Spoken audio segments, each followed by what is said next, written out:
अस्सलाम वालेकुम everyone, this is Miya Akbar. Hope आप सब लोग ठीक होंगे और मेरी वीडियोस आपको पसंद आ रही होंगी। आज जी हम लोग करने जा रहे हैं EDU 302 का लेक्चर नंबर 9, यानी इसमें हम आपका कवर करेंगे टॉपिक 27 से 30 तक। तो ये आपके वीक वाइज भी यही टॉपिक चल रहे हैं, सो कंफ्यूज नहीं होना। तो चलिए जी अपनी वीडियो करते हैं स्टार्ट।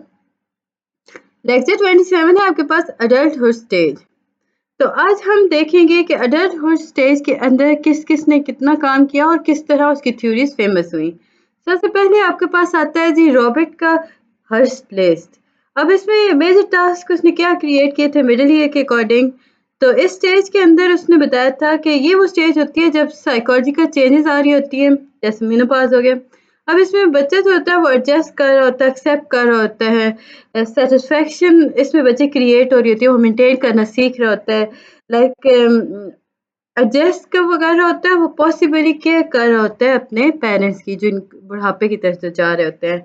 टीन एज बच्चों की वो हेल्प कर रहा होता है, रिस्पॉन्सिबल सिटीजन बन रहा होता है। ये वो एज होती है जब बच्चा जो होता है वो सोशल सिविक और मतलब उनकी रिस्पॉन्सिबिलिटीज के अकॉर्डिंग चलता है। लाइक हम देखें तो उसे अपना होना, अपना रिस्पॉन्सिबिलिटी का अच्छे से इल्म हो जाता है स्टेज के अंदर।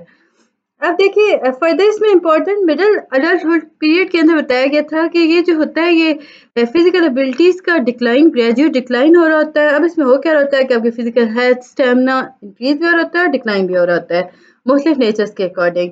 लाइक मैन और वुमेन जो है वो जल्दी थकना शुरू हो जाते हैं।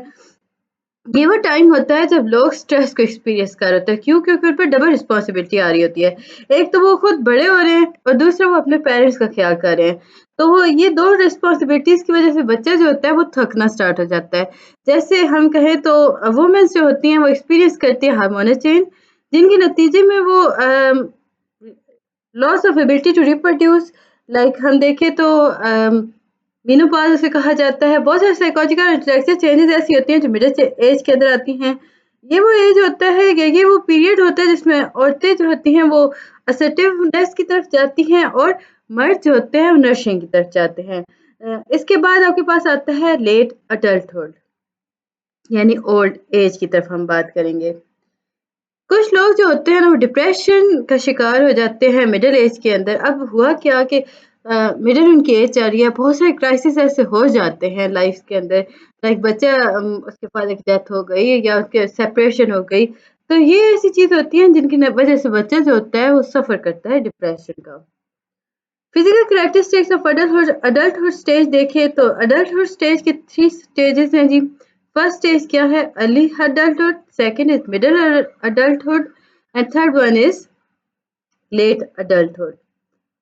अब हम लोग देख रहे थे मिडिल अडल्टहुड को।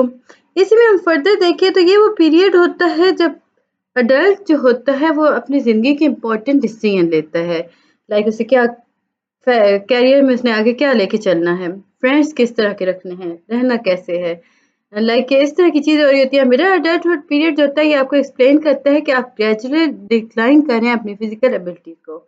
ये आपको बताएगा कि आप किस तरह आहिस्ता आहिस्ता डिक्लाइन की तरफ जा रहे हैं। अब आसानी से लोग थकना शुरू हो जाते हैं, बीमार रहना शुरू हो जाते हैं, स्ट्रेस में चले जाते हैं। तो ये हम इस सेंस में थकने की बात कर रहे हैं, हम डिक्लाइन की बात कर रहे हैं। इसमें स्ट्रेंथ, स्पीड, कोऑर्डिनेशन जो होती है वो ज़्यादा हो जाती है इस पीरियड के अंदर। लाइक फुल ब्रेन वेट जो होता है उसमें हम देखें तो मैच्योर ब्रेन पैटर्न जो होते हैं वो इस स्टेज के अंदर डेवलप हो रहे थे। हम उसे कहते हैं कि फुल ब्रेन है। लाइक उसमें हम मैच्योरिटी की तरफ जा रहे होते हैं। फिजिकल स्टेमिना आपका इंक्रीज हो जाता है। लेकिन कभी-कभार अगर आप डिप्रेशन, स्ट्रेस की तरफ जा रहे हैं तो ये डिक्लाइन की तरफ भी जाता है। इसी तरह फर्दर आपके पास आता है जी psycho social stage of adulthood. बहुत इंपॉर्टेंट एस्पेक्ट्स हैं जी ये अडल्टहुड के। इसमें अगर हम देखें तो सोशलाइजेशन को देखा गया, उसे पर्सनैलिटी के साथ लिंक किया गया। फर्दर आपको बताया गया था कि पर्सनैलिटीज 2 तरह की होती हैं, या तो वो इंट्रोवर्ट होगा या वो एक्सट्रोवर्ट होगा। एक्सट्रोवर्ट लोग जो होते हैं वो सोशलाइज होते हैं, वो दोस्त बनाते हैं। इंट्रोवर्ट शाय लोग होते हैं। हम लोग लास्ट लेक्चर में किसी में देख चुके हैं इंट्रोवर्ट काफी डिटेल में, फिर भी हम रिकॉल थोड़ा कर लेते हैं कि इंट्रोवर्ट वो लोग होते हैं जो शायनेस का शिकार होते हैं। मिडिल अडल्टहुड जो है इसमें हम देखें तो ये एडोलेसेंट एज के अंदर आते हैं बच्चे की। इसमें हम देखें तो वो अपने प्रॉब्लम्स को मुश्किल से हैंडल कर पा रहा होता है। कॉन्फ्लिक्ट अक्कर होना शुरू हो जाते हैं। बच्चे को लगता है कि पेरेंट्स उसके साथ अच्छा नहीं कर रहे और पेरेंट्स जो होते हैं वो अगेन स्ट्रेस डाल रहे होते हैं बच्चे के साथ कि आप पढ़ो पढ़ो। एक ऐसी स्टेज आती है कि बच्चा कहता है हर वक्त ही पढ़ना है, तो वो एक तंग आ जाता है। ये वो स्टेज होती है मिडिल एज। अब इसे हम मिडिल अडल्टहुड के बाद हम देखें तो कॉग्निटिव डेवलपमेंट आ रही होती है, इंटेलेक्चुअल एबिलिटी है जी। मिडिल अडल्टहुड की हम बात करें तो इसमें आप नए स्किल्स को नहीं सीख सकते हो। रिसर्च सजेस्ट किया कि जितने इंटेलेक्चुअल डेवलपमेंट है वो कंटिन्यू होती है लेट अडल्टहुड तक। इंटेलेक्चुअल डेवलपमेंट जो होता है इसका मतलब ये हुआ कि ये इन्फ्लुएंस करती है लाइफ के एक्सपीरियंस के अकॉर्डिंग, लाइक आपके वर्बल स्किल्स क्या हैं, आपकी सोशल नॉलेज क्या है, जजमेंट आप मॉरल कैसे कर रहे हो, लाइक आप दूसरों को देख के अपनी लॉजिक और मोरालिटी को कैसे चेंज करते हो, ये इस बारे में बात करता है। मिडिल, मुझे उम्मीद है कि आपको समझ आ चुकी होगी। यानी मेरे चैनल को लाइक और सब्सक्राइब जरूर कर दीजिएगा। अब हम बढ़ते हैं लेक्चर 10 की तरफ। टॉपिक 31 से 35, लेट अडल्टहुड। अब लेट अडल्टहुड जो है ये ओल्ड एज को कहा जाता है। ये फाइनल स्टेज होती है फिजिकल चेंज की। इसमें अगर हम देखें तो लोग, ये वो पीरियड होता है या यूँ कह लें कि डिक्लाइन का वो पीरियड होता है जहाँ पे लोग सोच रहे हैं कि उन्होंने वो सब कर लिया जो करना चाहते थे। उनकी लाइफ स्पैन खत्म हो रहा होता है। रिसर्चर्स ने 2 कैटेगरीज इसकी बताई थी। सबसे पहले यंग ओल्ड। अब जो यंग ओल्ड होता है इसमें हम देखें तो वो एक्चुअल एज से इर्रिस्पेक्टिव चलते हैं। लाइक वो वाइटल होते हैं, वो एक्टिव होते हैं। अब कुछ बूढ़े होते हैं बहुत एक्टिव होते हैं, that is young old. Old, और ये वो लोग होते हैं जो इनएक्टिव हो गए, इनफर्म हो गए, वो सफ़र कर रहे हैं फिजिकल प्रॉब्लम से, लाइक वो बीमार हैं, फिजिकल प्रॉब्लम्स आ रही हैं, लेस एक्टिव हैं, तो ऐसे लोगों को कहा जाता है। फिर जो physical stages of late adulthood देखें तो ये बॉडीज के अंदर चेंजेस कैसे लाती हैं। अब देखें लेट अडल्टहुड के अंदर हम देखें तो रिंकल्स आना शुरू हो जाते हैं फेस पर, आपकी स्किन रफ हो जाती है, ग्रे हेयर आना शुरू हो जाते हैं, आपको सुनने देखने में प्रॉब्लम आ जाती है। इसी तरह और बहुत सारी प्रॉब्लम होती हैं, आपके हड्डियों में दर्द शुरू हो जाता है। ओल्ड लोग जो होते हैं ना वो इरिवर्सिबल मेंटल प्रॉब्लम का भी शिकार हो जाते हैं, और इससे हम कहें तो ये ऑर्गेनिक होता है नेचर के अंदर, और इस बीमारी का नाम है अल्जाइमर डिजीज। ये एक ऐसी डिजीज है जिसके अंदर हम देखें तो इरिवर्सिबल मेंटल प्रॉब्लम आ जाते हैं। प्राइमरी एजिंग हो गई, सेकेंडरी एजिंग हो गई। फर्दर आपके सामने आया प्राइमरी एजिंग जो है ये बेसिकली इसमें बॉडी डिटोरेशन हो रही होती हैं। लाइक हम देखें तो जेनेटिक फैक्टर्स होते हैं वो इनएविटेबल हो रहे होते हैं, ग्रेजुअली वो डाउन हो रहे होते हैं। सेकेंडरी एजिंग जो होती है ये डिजीज की वजह से हो रही होती है, डिसयूज की वजह से, अब्यूज की वजह से हो रहा होता है। अगेन हम वही बात कि अल्जाइमर डिजीज की बात की गई थी। प्राइमरी और सेकेंडरी को हम डिस्कस कर चुके हैं। उम्मीद है कि आपको ये चीज़ समझ आ चुकी होगी। फिजिकल चेंजेस जो होती हैं वो सेकेंडरी एजिंग की वजह से हो रही होती हैं, याद रखिएगा। इसके बाद जी आपके पास psycho social stage of late adulthood आ गया। एरिक्सन की हम बात करते हैं, डिसएंगेजमेंट थ्योरी। इसमें एरिक्सन ने अपनी बात की थी कि जो लेट अडल्टहुड होता है ना उसका आउटकम जो होता है वेल इंटीग्रेटेड पर्सन होता है। Wisdom, well integrated person wisdom. अब विजडम है क्या? विजडम का मतलब होता है कि आप अब आके आप लाइफ को एक्सेप्ट कर रहे हो, आप इम्परफेक्शन जो आपके अंदर है आप उसे कबूल कर रहे हो। और लोग जो होते हैं ना वो डिप्रेशन डिससेटिस्फैक्शन के अंदर इसलिए होते हैं कि वो खुद को कबूल नहीं कर पा रहे होते। उनके पास होता है कि वो उस तरह नहीं चाहा गया, उस तरह नहीं सराहाया गया जैसे वो उनको डिजर्व करते थे। तो ऐसी चीज़ों के इससे कहा कि ये प्रॉब्लम क्रिएट करे, तो इसलिए ये लेट अडल्टहुड एक ऐसी स्टेज है जिसमें बंदे को विज़डम होना चाहिए, उसे खुद पर बस यकीन होना चाहिए, उसने जो पाया वो उसके लिए था, जो रह गया वो उसके लिए नहीं था।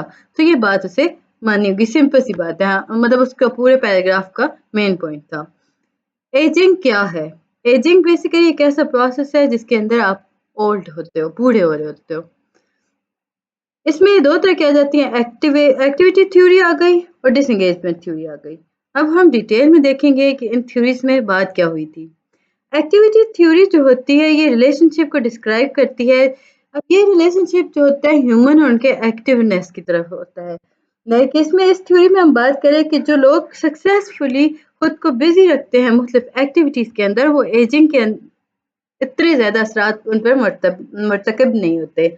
लाइक रिटायरमेंट के बाद भी वो एक्टिव रहते हैं, वो बीमारी से दूर रहते हैं, वो ज़िंदगी को अच्छे से जीते हैं। डिसएंगेजमेंट थ्योरी, ये थ्योरी जो है ये रिवील करती है सक्सेसफुल एजिंग को, जो कि म्यूचुअल विथड्रॉल हो रही है लाइक सोसाइटी और ओल्डर पर्सन के दरमियान। ओल्डर पर्सन जो होता है वो वॉलेंटरली मिनिमाइज कर देता है अपनी एक्टिविटीज। अब वो रिटायर हो गया, वो घर रह रहा है, घर में उसको अहमियत दी जा रही है, तो इस तरह की होता है। Cognitive stage of late adulthood, लोग जो होते हैं ना, हम देखें तो इंटेलेक्चुअल फंक्शनिंग की बात कर रहे होते हैं, वेरिएबिलिटी उनकी पाई जा रही होती है। इंटेलिजेंस, इंटेलिजेंस जो होता है दो तरह की होती है, फ्लूइड इंटेलिजेंस और क्रिस्टलाइज इंटेलिजेंस। फ्लूइड इंटेलिजेंस जो है वो एज को इंक्रीज या लाइक इसमें हम बात करें तो ये डिक्लाइन कर देती है as age increase. Fluid intelligence जो होता है लाइक हम बात करें तो ये आपको परसीव कराएगी रिलेशन, कॉन्सेप्शंस, और ये कॉन्सेप्ट्स की अकॉर्डिंग बात करेगी, आपको एब्स्ट्रैक्टली सोचने के रीजन देने की वजूहात बताएगी। क्रिस्टलाइज इंटेलिजेंस जो है ये ऐसी एबिलिटी है जिसके अंदर आप रिमेंबर करते हो, लर्न करते हो इन्फॉर्मेशन को। ओल्ड एज लोग जो होते हैं वो भूलना शुरू हो जाते हैं। हमने बात की थी ना कि मेंटल डिस्टॉर्शन के शिकार हो जाते हैं, ये डायमेंशिया होता है जिसे हम कहते हैं अल्जाइमर डिजीज। अब वो क्या होता है कि न्यूरोलॉजिकल फंक्शनिंग उनकी मुतासर हो रही होती है, जिसकी वजह से वो चीज़ें भूल रहे होते हैं। क्रिस्टलाइज इंटेलिजेंस जो होती है वो इन्फॉर्मेशन को स्टोर कर रही होती है। ओल्ड एज लोग जो होते हैं वो अपने माइंड एक्टिव रखेंगे ना, अगर मेंटल एक्सरसाइजेस कर रहे हैं तो वो प्रॉब्लम को मतलब वो आसानी से चीज़ें याद रखेंगे, भूलेंगे नहीं। हर स्टेज की समरी हम लोग देख चुके हैं, मैं फिर भी आपको रिकॉल कर देती हूँ ताकि आपको याद रहे। इन्फेंसी और टोडरहुड पीरियड जो होता है वो बस से 3 ईयर एज होता है, बहुत इंपॉर्टेंट होता है जी फिजिकल, सोशल, इमोशनल डेवलपमेंट के लिए। इसमें कॉग्निटिव डेवलपमेंट भी हो रही होती है, कॉग्निटिव स्टेजेस जो हो रही होती हैं वो इसमें 3 ईयर टू 11 ईयर होती हैं। इस स्टेज के अंदर बच्चे की ग्रोथ रेट जो होती है वो स्लोअर होती है एज कम्पेयर टू इन्फेंसी और टोडरहुड एज। इस पीरियड के अंदर बच्चा जो होता है वो सोशल और लैंग्वेज एबिलिटी उससे हासिल होती है। ऐसे स्टेज आ जाती है अडल्टहुड। ह्यूमन डेवलपमेंट जो है वो physical, social, emotional, cognitive development का रिलेट कर रही होती है। इसमें हम देखें तो बेसिकली आपके पास जो इश्यूज आ जाते हैं डेवलपमेंट के अकॉर्डिंग, तो डेवलपमेंट जो है वो रिलेट करता है हेरिडिटी और एनवायरनमेंट के अकॉर्डिंग। यहाँ पे कॉन्टिन्यूस प्रोसेस हो रहा होता है, चेंजेस आ रही होती हैं, क्रिटिकल पीरियड हो रहा होता है कि डेवलपमेंट का। चाइल्डहुड स्टेज जो होती है वो 3 टू 11 ईयर हम देख चुके हैं। इसमें ग्रोथ जो होती है वो बनिस्बत कम हो जाती है अडल्टहुड, टोडलरहुड और इन्फेंसी स्टेज के। पिगेट जो था उसने कॉग्निटिव डेवलपमेंट दी थी। उम्मीद है कि आपको याद होगा, उसने 4 स्टेजेस बताई थी, sensi motor stage, pre operation stage, concrete operation stage और फॉर्मल ऑपरेशन स्टेज।